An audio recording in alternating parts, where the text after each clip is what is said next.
This is it. It has happened. There is a first place trophy at not just any Supercross, but the Daytona Supercross. You told me yesterday, Daytona's not really my kind of track. Yeah. Well, here you go, bro. How did this even happen? Does it still not feel like it did? No, it doesn't feel real. Daytona Supercross. Yeah. For one, I'm not really an outdoor guy. People know that, right? If I win at St. Louis or something, people are probably like, oh yeah, it's kind of a, didn't know if he'd win or not, but he got it done, and the whoops were big, and this and that.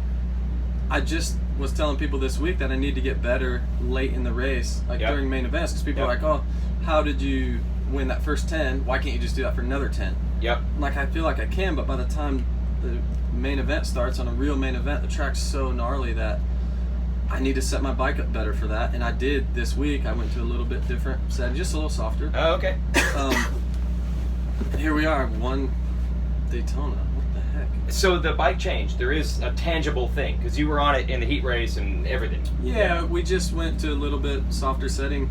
Yeah. This week. Mm-hmm. Nothing major, just a little softer. Okay, how did you manage this? It is your first Supercross win. How are you able to keep your wits about you in the last couple of laps? Because Tomac was coming, and Cooper wasn't that far. You had to battle with Craig.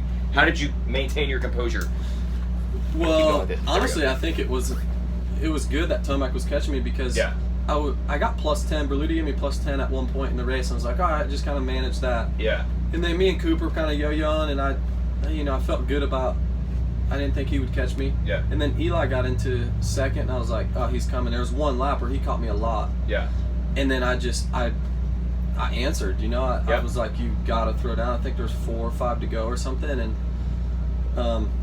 you went back and you had that 113. You got back under the 113s. Yeah. And that was what did it, And then we kind of stayed the same last couple laps. He wasn't really coming. So I think if I didn't answer his kind of lap times, then he probably keeps coming and maybe even catches me. But I had to dig deep for it, no doubt. But there was just no way I was going to let that one get away. There was no way. So you weren't super nervous or freaking out. You were keeping your composure. Yeah, I was absolutely keeping my composure. And I've been in that situation before. I've just never sealed the deal. Several times a few years ago, and Villopoto would zap me at the end, or Dungy would get me at the end, and but I've never had that big of a lead, and to be quite honest, I've never trusted myself that much at the beginning of the race to just go all in. I was like, treat it like it's a 10-minute race and win 10 minutes of it. In 10 minutes of it, I was 10 seconds ahead. I was like, okay, we can deal with this. Yeah. So it was a great feeling. So many emotions going through my head during the race, though. Yeah. Things like you got this big a lead. You'll be thinking about this the rest of your life. Both ways. Rest of my life if I win. Rest of my life if I don't win, because I had such a big lead. So, the last couple laps, last few laps, I, laid it down pretty good and felt good about it. This is historic in so many ways. First win for you. This is a factory support team, not a full factory team. And then your mechanic, Berlut. You guys brought Berlut out of retirement. It was his first win in this class. I had no idea. Yeah. And I think Mathis told me a little bit ago that was his first win. So a lot of cool things happening. Oh, and by the way, oldest winner ever. Oldest winner ever. But you're saying that doesn't really feel. That's not really a thing. Yeah, I've said in a press conference that I feel better than ever. Maybe not physically. I don't train like I did when I was 25. I've got to be honest. Yeah. I've got a family. I've got 2 kids, but when I train hard, and I think mentally I'm in the best spot I've ever been in my life, from top to bottom, from racing to marriage and everything. It's when I first started having kids, people were like, oh, he's done, and I look up to Chad a lot he's kind of the guy that broke that mold. He had some kids and he was still winning. Back in the day when people had kids, it was like, oh, write him off, he's done. Yeah. And now here we are. I've got 2 kids. I'm going to be 34 on Wednesday this week, and so many cool things. And I think it's a testament to, if you believe enough and you've got the right people around you. It takes a great team. It takes a great bike. It takes a lot of good people in my corner. It takes a wife to, let me be gone a lot and train and deal with the kids, and so many people that make it happen, and friends that have believed in me. There's a lot of ups and downs in our sport, like in life. You know, there's just a lot of ups and downs, and if you can weather the valleys, you know, you can get some rewards on the peaks. So yeah, a lot of things have been going well this year, and I've got to be honest. So I felt great coming into the season, and Tony, the team manager, got a great eye for that.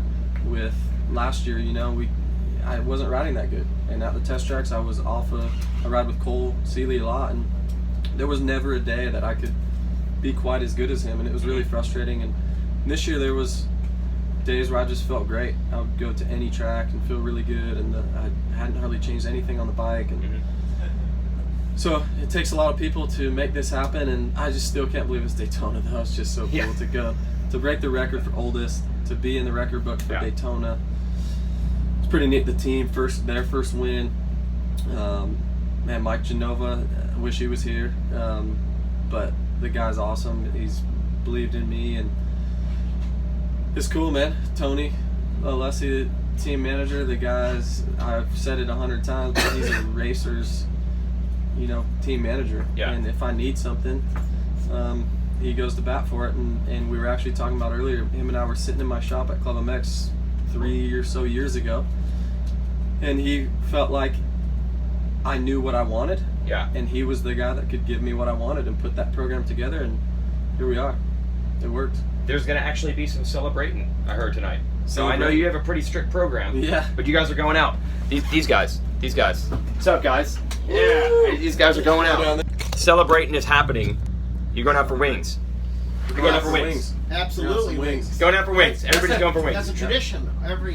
No matter what? Yep. Yeah, tradition. Okay, it doesn't have to be the strictest program. You can do some wings. Oh yeah, I can do some wings. Like I said, if I was 25, I'd be stressing about I'd have some chicken and broccoli tonight. I'm 33. I'll probably have some dessert. Maybe splurge a little bit. Anything else? I don't have drinks. No, it's not happening. Honestly, I don't like alcohol. And the way I would feel tomorrow, nah, I'm out. You're almost 34 at Daytona. The way that I will celebrate is maybe a cookie and ice cream or something like that. But no drinks. I'm not a drinker. Okay, you really earned it. Congratulations. Cheer, guys. Yeah! Yeah! Congratulations. Yeah, everybody's pumped. All right. Congratulations.